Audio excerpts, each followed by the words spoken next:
Good morning, everyone. Welcome to our Parent and Caregiver Corner. Today we are going to talk about empathy. For our discussion today, I will be using the support of documents by Psychology Today and 023.org. So empathy is simply defined as the ability to understand and share the feelings of another. So we're going to play a little empathy game here. Which of the following scenarios would be more commonly viewed as an empathetic act? Number 1, your son's teacher emails you and sends a photo of him offering a hug to a little girl in class who is having a rough day. Or number 2, your older son's little brother falls and scuffs his knee and is crying uncontrollably. So your older son's reaction to this is to cover his ears, run in circles, all while laughing. 1 or 2? Probably 1, right? Clearly in that example, your son understood that the little girl needed some support. The thing is, if we look at each situation closely, we could say that, you know what, he actually had an emotional response to another person's distress in both scenarios. As Psychology Today said, knowing how to handle those big feelings and translate them into actual behaviors that can truly serve another person is a far more complex task, one that requires both maturation and practice. So what does empathy mean for a child? It means that they can understand that they are their own distinct beings with different feelings and thoughts from the person beside them. It means they can label their emotions and that of others. It means they can regulate emotional responses.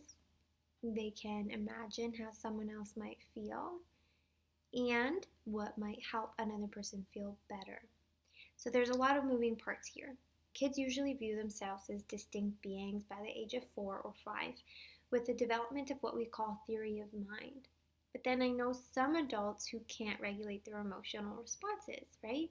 So there's no real set age where I can say, oh yeah, your kid should definitely understand to hug you when you stub your toe by the age of 5. It doesn't quite work like that. There's no set age, but there are ways that you can support the development of empathy in your little ones, and that's what we're going to focus on today. So I'm going to offer you 10 things that you can do to nurture empathy in your kids. Number 1, show your child that you empathize with them. So you can say things like, wow, you must be feeling really scared for your first day of kindergarten. How about I hold your hand all the way to school until we get to the front door?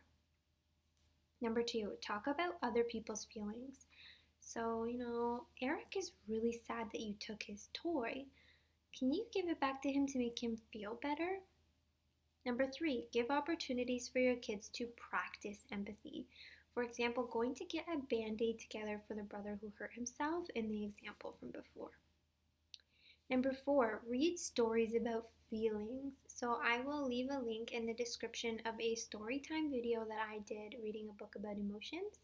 You can feel free to watch this with your child before bed and or visit your local library and ask for emotional literacy storybooks.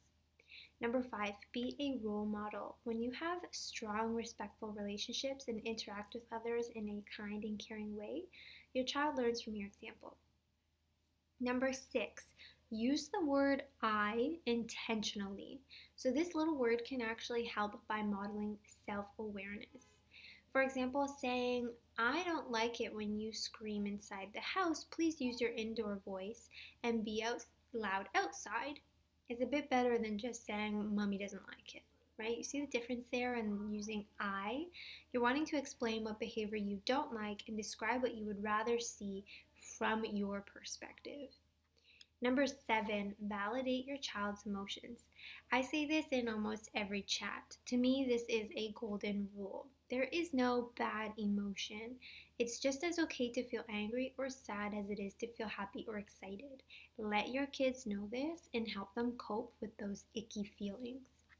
Number 8, use pretend play. So when playing with your child, whether it be with dolls or puppets or stuffed animals, incorporate conversations around emotions into that play. For example, ask your child how the pony would feel if the hippo decided that he didn't want to play with the pony today. Number 9, think through the use of saying I'm sorry. So how often is that our response to our kids?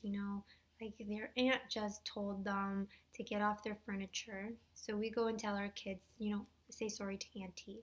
Or after the aunt gives the child a popsicle and we say, make sure you say thank you to auntie. We're not really explaining the meaning behind these comments when we do this, right? It becomes habitual to respond this way without any true understanding of why. A more meaningful approach can be to help children focus on the other person's feelings. For example, look at Auntie's face. She's very sad and disappointed. Let's get off the furniture and go see if she is okay. This helps children make the connection between the action, which was disrespecting someone else's thing, and the reaction, which was disappointment. Number 10, finally, be patient. By the golden parenting rule, these things will never develop overnight. Just like anything else, developing empathy takes time, and you have to be patient with this process. If you have any questions regarding your child's empathy or development in general, do not hesitate to reach out or leave a comment below. Happy Wednesday!